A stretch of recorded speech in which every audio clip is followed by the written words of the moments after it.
ಇಂಥ ಕೇಳ್ಬುದ್ಧಿ ಕಿರಾತಕಿನ ನಾನೆಲ್ಲೂ ನೋಡ್ಲಿಲ್ಲ ಕಣೆ. ನಿನ್ನ ನಸ್ಕುನೆ ಆಟ ನೋಡಿ ನಾನ್ ನಿನ್ನ ನಂಬಿಟ್ನಲ್ಲೇ. ಥೋ, ನಿನ್ನ ಯೋಗ್ಯತೆಗಷ್ಟು ಬೆಂಕಿ ಹಾಕ.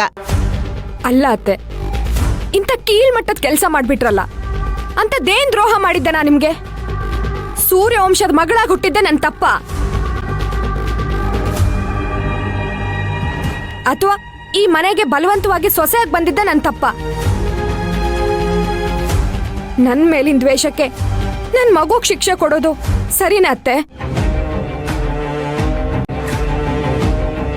ಅಕಸ್ಮಾತ್ ಸ್ವಲ್ಪ ಹೆಚ್ಚು ಕಮ್ಮಿ ಆಗಿದ್ರು ನಿಮ್ಮ ವಂಶದ ಕುಡಿನೇ ಅಳ್ಸೋಗ್ತಿತ್ತು ಅನ್ನೋ ಸಾಮಾನ್ಯ ಜ್ಞಾನನೂ ನಿಮಗಿಲ್ವಾ?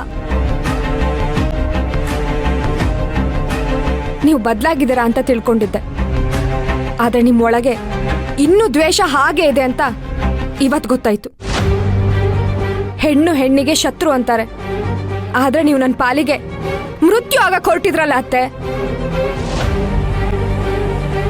ಕಿಂಚಿತ್ತು ಮನುಷ್ಯತ್ವ ಮಾನವೀಯತೆ ಅನ್ನೋದೇ ಇಲ್ವಾ ನಿಮ್ಗೆ?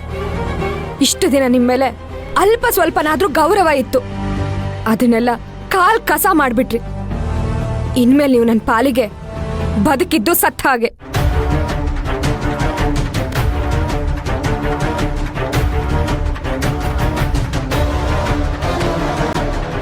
ಎರಡು ಜೀವ ಬಲಿ ತಗೊಳ್ಳೋ ಅಷ್ಟು ನಿನ್ನ ಮನಸ್ಸಿನಲ್ಲಿ ಚುಚ್ಚುತ್ತಾ ಇದೆ ಅಂದ್ರೆ ಅವಳ ಮೇಲೆ ಇನ್ನೂ ಎಂಥ ದ್ವೇಷ ಇರಬಹುದು ನಿನಗೆ. ಬಗಳೇ, ನಿನ್ನೇನೆ ಕೇಳ್ತಾ ಇರೋದು, ಯಾಕೆ ಹೀಗೆ ಮಾಡಿದೆ?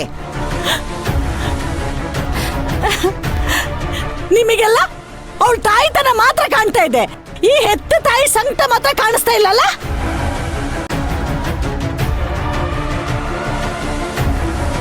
ನನಗೆ ಮಗ ಅಂತಿರೋದು ಇವನು ಒಬ್ನೇ.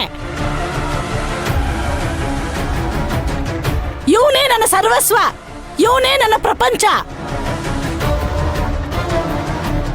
ಈ ಮನೆ ಹಾಳಿ ಇವನ್ನ ನನ್ನಿಂದ ದೂರ ಮಾಡ್ಬಿಟ್ಲು. ಅವಕಾಶ ಸಿಕ್ತಾಗೆಲ್ಲ ನನ್ನ ಮಗನ ಎದುರುಗಡೆ ನನ್ನನ್ನು ಅವಮಾನ ಮಾಡಿದ್ಲು.